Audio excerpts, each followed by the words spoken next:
how would you assess the IRGC's role in this? Of course, we have some, we did see some comments from IRGC as well, and they're the ones who are conducting all these strikes as of this moment. Do you think that this fissure will be impacting IRGC's role in these attacks going forward? Because, of course, there are statements coming in from Iran itself that they are ready for 6 months of this retaliation. Yeah. Well, first, we see that there is lack of synchronization between the leadership and the people on the ground. It's not even clear that the central command and control centers of the Revolutionary Guards are able to coordinate all those attacks. It may be that there is cut-off communication, that local commanders are being left with general commands and they follow, because obviously they continue even today with trying to aim at neighboring states, not just American targets in those states. So that's one thing.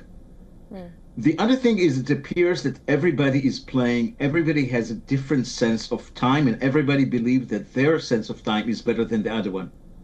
The Iranians believe that they can play on a longer war, and at the end, the United States and Israel would get into attrition, we realize, of diminishing results, and will stop it perhaps under the pressure of the Gulf states.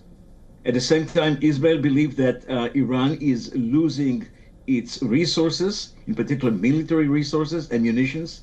By now, they have perhaps 30% of their launchers, and very soon, possibly within a week or 10 days, simply will be drained from those means.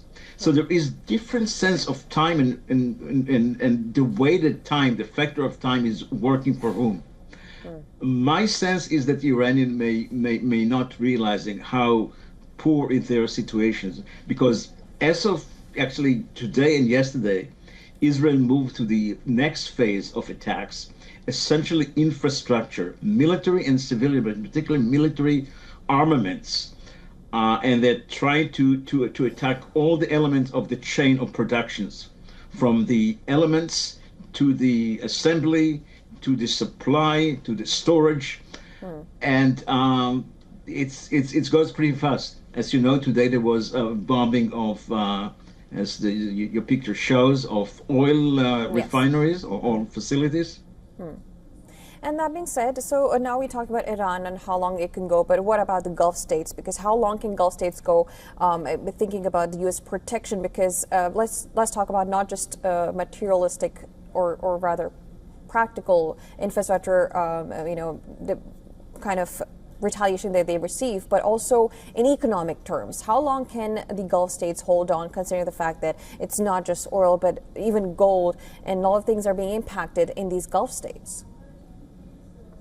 The Gulf states, including actually Saudi Arabia, the largest of them, which is central of Arabia, all of them have a certain kind of vulnerabilities. All of them still trying to contain.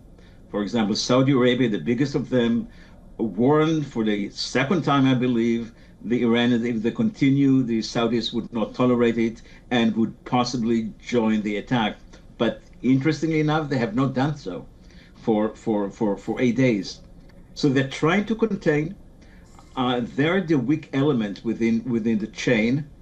And that's the reason why the Iranians actually target those states, in particular the smaller states, more than Israel and more than anybody else. They're trying to use their vulnerability. We'll see what will happen. Right. And Trump has also described the ongoing operations in Iran as an excursion, and he's also said that issues such as rising gas prices and the safety of Americans would improve once the conflict ends. How true do you hold this statement, and what are the Americans making of the statement at this current position where, these statements are coming out from Trump, who has now said that he is ready to go on for this for a longer as he can? Yeah. Trump in recent days, number of times, said that he is ready to go to a number of weeks. And in fact, he doesn't want to continue to talk about specific limits. There is no deadline until Iran would go to non-conditional surrender. That's kind of a new element that he introduced only in the last 2 or 3 days. Also, polls in the United States shows better support than before. If before the poll shows about 28 or 30%, by now they're about 40, 41%, which is significant movement in favor of that operation because of the success. So I think that the element of time in the United States is better for Trump than it was, let's say, a week ago in the beginning.